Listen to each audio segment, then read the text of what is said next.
Yet another goal achieved. Okay, picture if you will. I must have been 10 years old. This was back when dinosaurs were skittling across the surface of the earth. And I was big into rubber band model airplanes, right? Never Sleek Streak, Starflyer, Skeeter, Astro Ganat, made by North Pacific. Well, I jumped allegiances and went to this series of aerial planes, rubber band airplanes, that were so cool because they were vacuum formed plastic. First of all, not as good as balsa, but these things actually flew really good. I loved the engineering behind them. They had the Spider-Man plane and the Captain America plane and Wonder Woman and of course the other one I can't think. Superman, Batman, Spider-Man, Captain America, Wonder Woman. Okay. They were so cool. The same thing, but different. You had to have them all. Okay, what does that have to do with the price of tea in China? Well, I did my snake bowl. Everything is good. Prototype, processes, just perfect. And what I'm thinking about this one, it's like, yeah, it's a 70-inch bow, which is pretty long. Not everyone wants to have a 70-inch bow, but what do? Cut it down 2 inches on each limb, and you've got a 66-inch bow.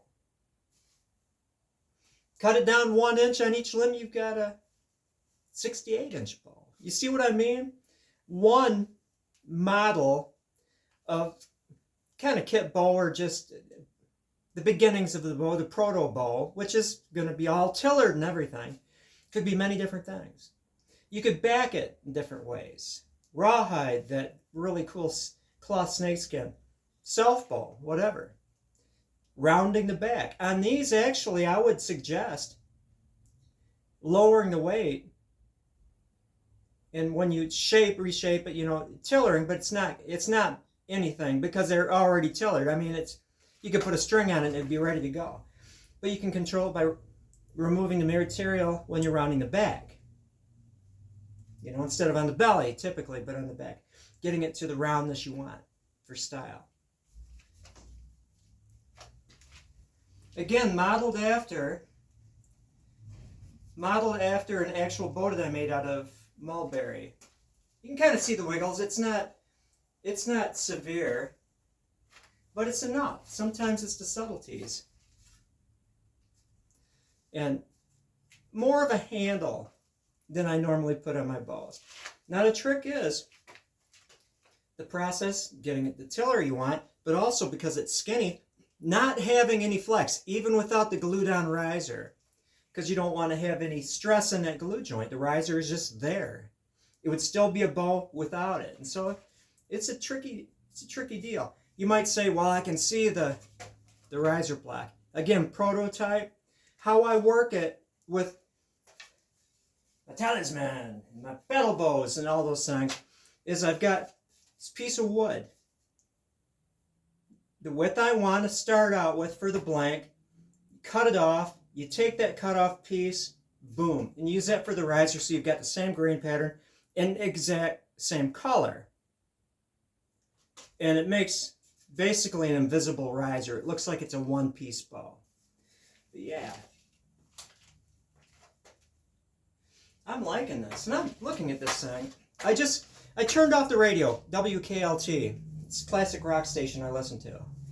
And there was the news 15 minutes, and they're talking about the majority of people out there are constantly worried about their income because of the price of everything.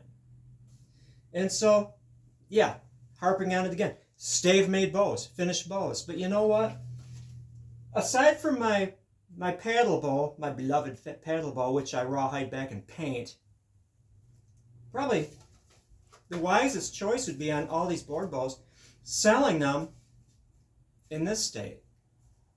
Instead of me taking then hours and hours finishing them and jacking up the price, making it out of your reach.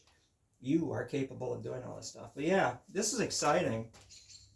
Just imagine this as an invisible joint right there. Same color, same grain when you look at it and everything. I'll probably wind up finishing this one.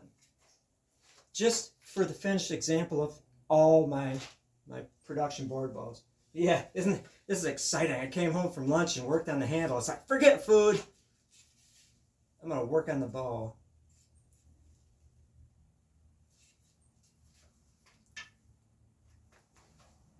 And you know, I also did some research. You're looking around, obviously, the majority of people, Etsy, oh, look at that band, eBay and everything, they're all hickory bows. You know, hickory is a great wood. It's also more bulletproof than red oak. It's more foolproof, really. But I like red oak. It's a little less dense, so it's physically lighter. And if you do it right, I'm not going to say red oak makes a faster bow, but I'm going to say, you know, comparable. Maybe faster. You know, just because of the weight of the limbs. And heck, I take these things, I've taken them, I'm talking about fire hardening, but I heat treat things. You can get a little reflex in them, harden the belly. Again, recurving this, turning it into a deflex reflex. There's a myriad of things you can do with this fun bow. I mean, I've handled many a bow, but you know, this excites me. My paddle bow, this is the paddle bow. Excites me because it's a beautiful bow. I love it. This one gets me going because the choices I have to finish it. You know, that's fun.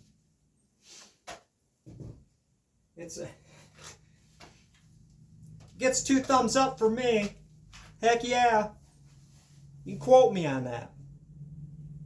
Have a good one. Thank you for watching.